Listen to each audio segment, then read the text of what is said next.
Hello, friends, students, and family members of North Chicago District 187. How are you today? I hope you are doing well and are safe and healthy, and I hope you guys are continuing to engage in your learning every single day.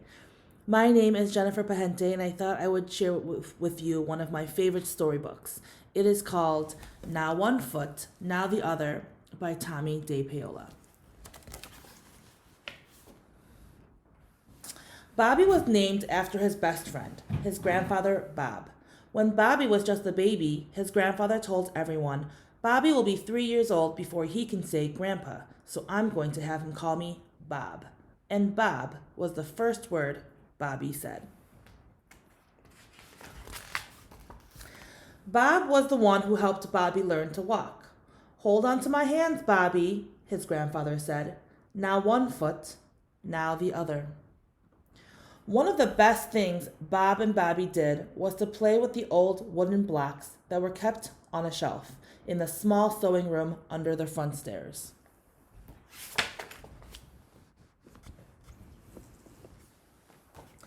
The blocks had letters on two sides, numbers on two sides, and pictures of animals and other things on the last two sides. Bob and Bobby would slowly, very slowly, put the blocks one on top of the other, building a tall tower. There were 30 blocks. Sometimes the tower would fall down when only half the blocks were piled up. Sometimes the tower would be almost finished. Just one more block, Bob would say, and that's the elephant block, Bobby would say, and they would carefully put the elephant block on the very top. But Bob would sneeze and the tower would fall down. Bobby would laugh and laugh. Elephants always make you sneeze, Bob, Bobby would say. We'll just have to try the next time, his grandfather would say. Then Bob would sit Bobby on his knee and tell him stories. Bob, tell me the story about how you taught me to walk, Bobby would say. And his grandfather would tell Bobby how he held Bobby's hands and said, now one foot, now the other. And before you knew it.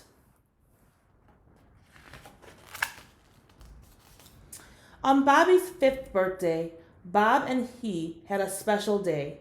They went to the amusement park. They rode a roller coaster, ate hot dogs, and ice cream. They had their pictures taken in a machine, and they sang a song and made a phonograph record. And when it got dark, they watched the fireworks. On the way home, Bob told Bobby stories. Now tell me the story about how you taught me to walk, Bobby said. And Bobby did. Not long after Bobby's birthday, his grandfather got very sick.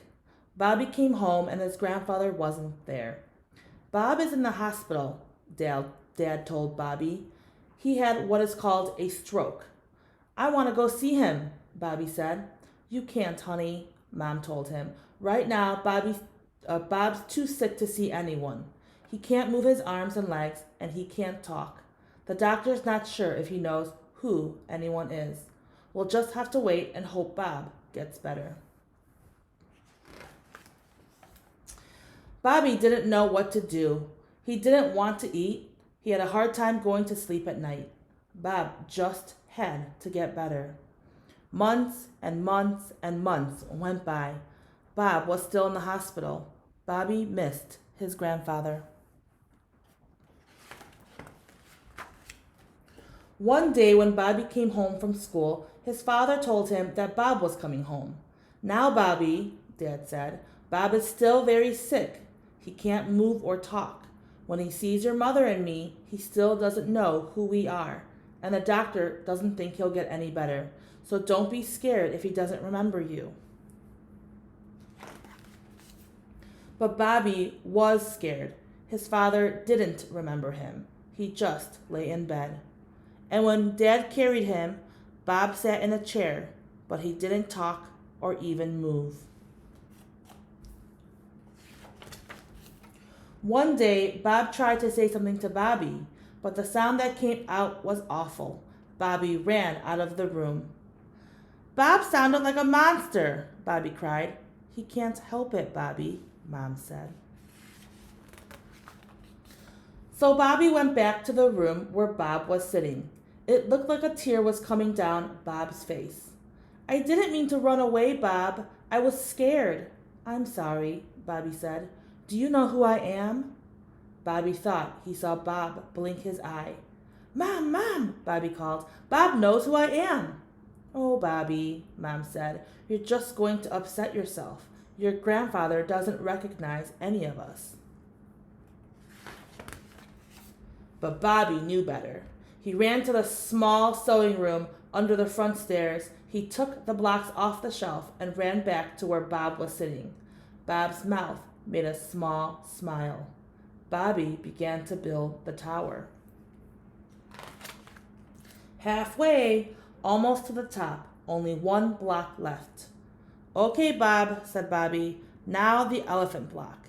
And Bob made a strange noise that sounded like a sneeze. The blocks fell down, and Bob smiled and moved his fingers up and down. Bobby laughed and laughed. Now he knew that Bob would get better. And Bob did. Slowly he began to talk a little. It sounded strange, but he could say Bobby just as clear as day. Bob began to move his fingers and then his hands. Bobby still helped to feed his grandfather, but one day Bob could almost hold a spoon by himself, but he still couldn't walk. When the weather got nice and warm, Dad carried Bob out to the chair set up on the lawn. Bobby sat with him. Bobby, Bob said, story. So Bobby told Bob some stories. Then Bob stood up very slowly. You, me, walk, said Bob. Bob knew exactly what Bob wanted to do. Bobby stood in front of Bob and let Bob lean on his shoulders. Okay, Bob, now one foot. Bob moved one foot. Now the other. Bob moved the other. By the end of the summer, Bob and Bobby could walk to the end of the lawn, and Bob could talk better and better each day. On Bobby's 6th birthday, Bobby got the blocks. Slowly he built up the tower. Only one block to go. Here, elephant block, Bob said. Bobby put it on top. Bob sneezed. Elephants always make you sneeze, Bob, Bobby said. We'll just have to try the next time. Now tell me some stories. Bob did. Then Bob said, Bobby, tell me how you teach Bob to walk. Well, Bob, you leaned on my shoulders, and then I said, now one foot, now the other. And before you knew it, the end. Well, guys, I hope you guys liked this book. And we'll see you when we get back. And hopefully it's not too much longer. You guys take care, stay healthy, and be safe. All right, bye-bye.